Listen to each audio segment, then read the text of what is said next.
Ferdian syaratkan 30.000 followers baru serahkan diri. Lu kira sedang main kuis?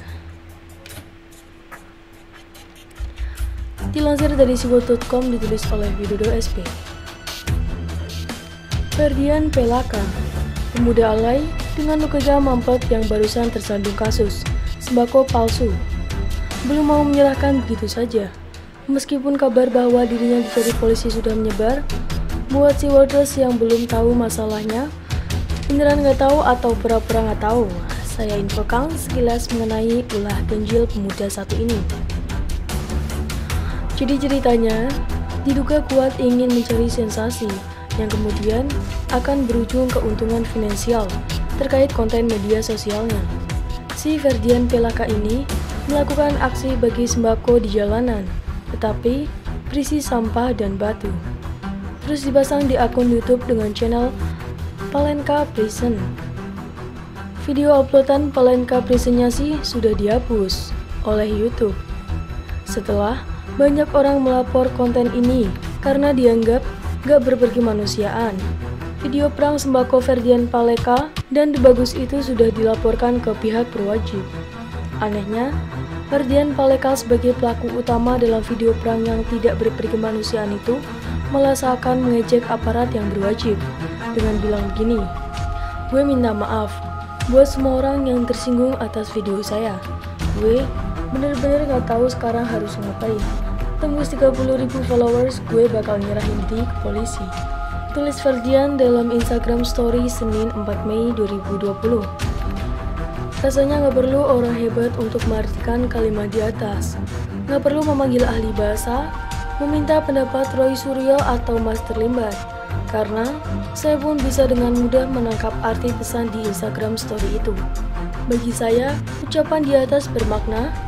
Yang pertama, pemuda alay ini belum benar-benar menyadari kesalahannya. Yang kedua, permintaan maafnya cuma abang-abangnya lambe, alias cuma pemanis, tidak dengan sungguh-sungguh. Dan yang terakhir, masih songong, bahkan terkesan nantangin, meski para korban aksi jahil dan keterlaluan yang dilakukannya sudah dilaporkan ke polisi oleh beberapa korbannya. Pengakuannya, "Gue bener-bener gak tahu sekarang harus ngapain, tembus 30.000 followers, gue bakal nyerahin diri ke polisi."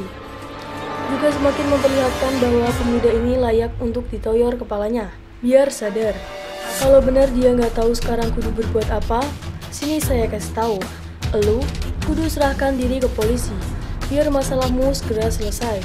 Bersikap kooperatif akan lebih baik daripada lu terus-terusan lari dari tanggung jawab. Kasus Ferdian Pelaka ini pun memperpanjang deretan kasus YouTuber yang bermasalah dan harus berurusan dengan hukum.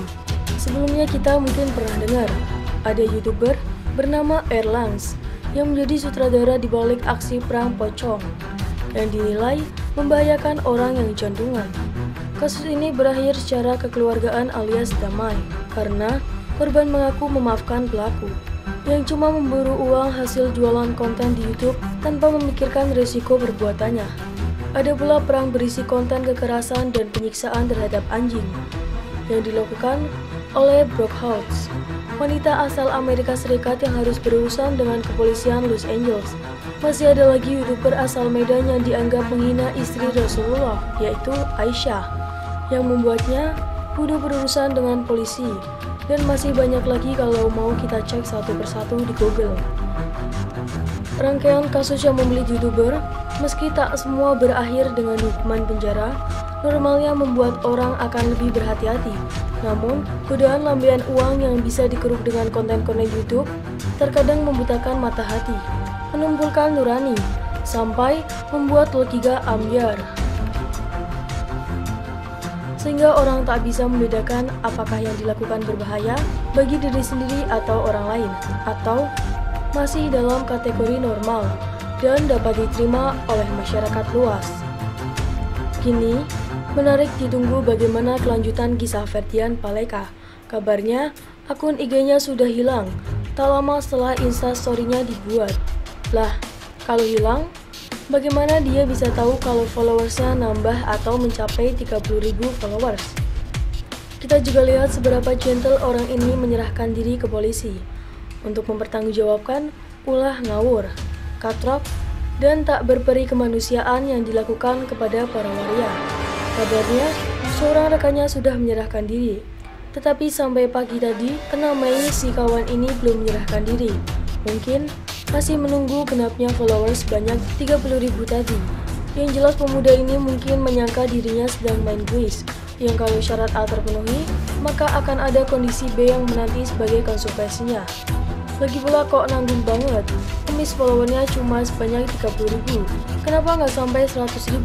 Atau 500 sekalian?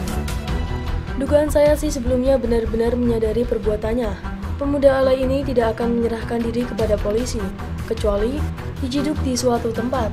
Ada komentar atau saran, sebaiknya Ferdian kudu berbuat apa? Jangan disuruh jadi menyiapkan diri jadi ketua partai. Begitulah pura-pura.